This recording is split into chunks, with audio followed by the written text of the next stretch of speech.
Good afternoon. A street in Sussex has been evacuated after an explosive device was found in a house.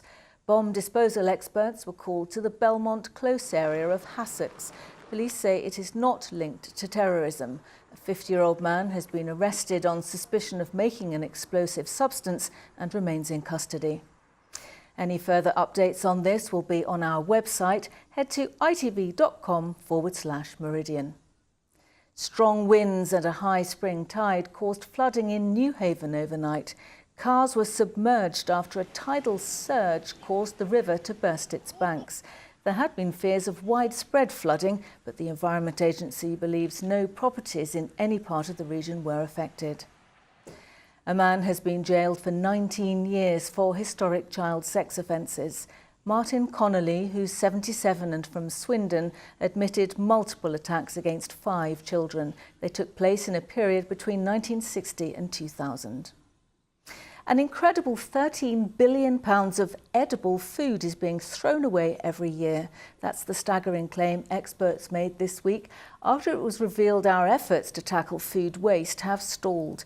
But a number of projects in Brighton are hoping to buck that trend. Andy Dickinson reports. Each week, this warehouse on the outskirts of Brighton redistributes 10 tonnes of perfectly edible food that would otherwise go to waste. It's a massive task, yet it represents just a fraction of what we are currently throwing away, and that's only getting bigger.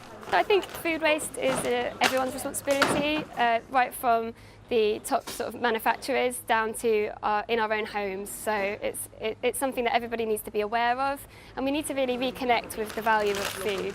New figures show the average household bins £470 worth of food every year. This bakery fighting back by using a mobile phone app to pass on any of its cakes about to go out of date. If we weren't using an app like Olio, our cakes would get thrown in the bin, which has always been really difficult for us. It's been really sad to see our waste get just thrown away like that, and if it can go to someone who needs it or someone who wants it, then even better.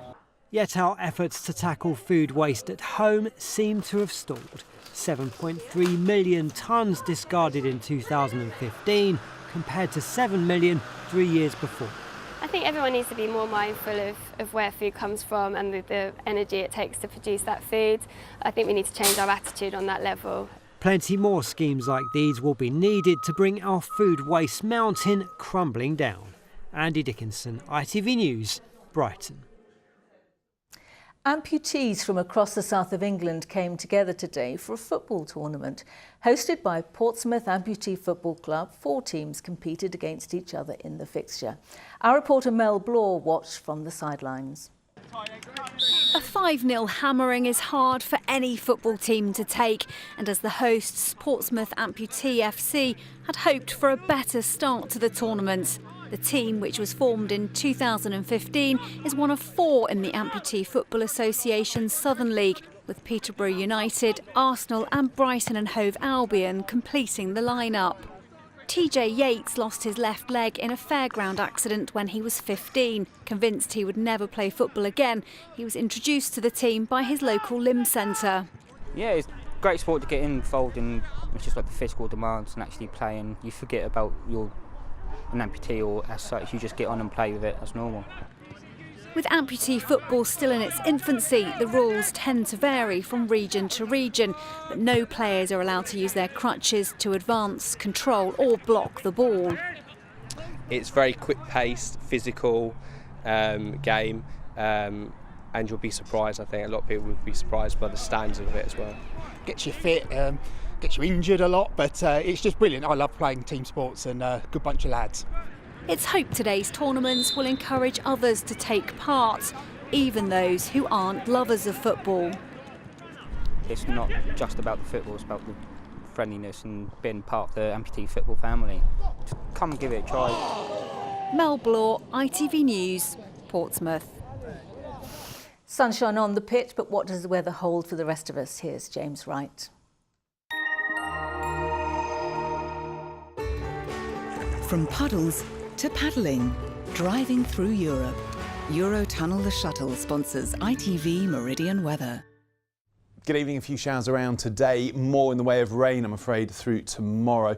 What we have had is a few clear spells today, and that's going to stay through the night, allowing temperatures to dip to the point where we see quite a significant frost in places, generally to the east. Unfortunately, with temperatures dropping down to 0 or just below in some places, we do have a yellow warning in force for the eastern side of our patch. Now, that could be a bit of an issue for slippery surfaces as more showers start to develop. That's the warm front getting going. Unfortunately, that's going to turn into proper rain as we head through the day. Quite a long spell of it, moderate bursts in there, maybe 1 or 2 heavy ones.